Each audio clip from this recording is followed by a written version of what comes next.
Určite, to som si prijal, dá sa povedať, od rána, ako som vstal. Na nič iné som nemyslel, iba fakt na tú výhru a za tým, že pôjdem do toho naplno a dám do seba všetko a som rád, že sme fakt ako celý tím ukázali tú tímovú hru a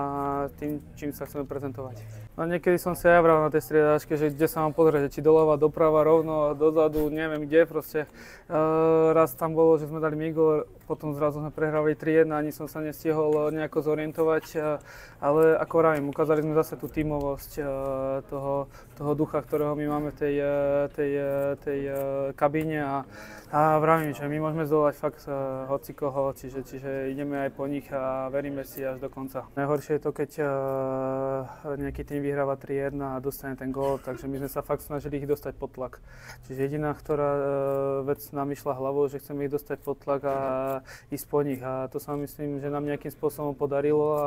a fakt nám sa aj tí fanúšici hnali dopredu a tým spôsobom, že to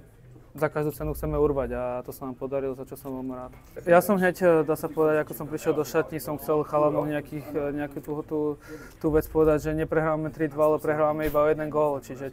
nech to zahodíme za hlavu a nech ideme tým spôsobom do toho, že prehráme 1-0,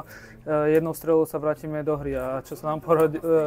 podarilo, dá sa povedať, ja neviem za akú chvíľu, ale veľmi rýchlo, dá sa povedať, otočiť ten vývoj zápasu. To klobúk dole pred chalami, ktorí bránia a fakt veľká poklona, klobúk dole, lebo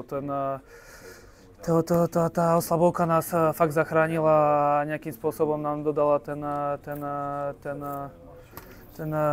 ten pocit tomu, že proste, že ideme do toho, aj keď sme tam dostali nejaký gól na ten 4-4, ale fakt sme nezdávali a išli sme do tohto zápasu, že proste ho chceme urvať a vyhrať.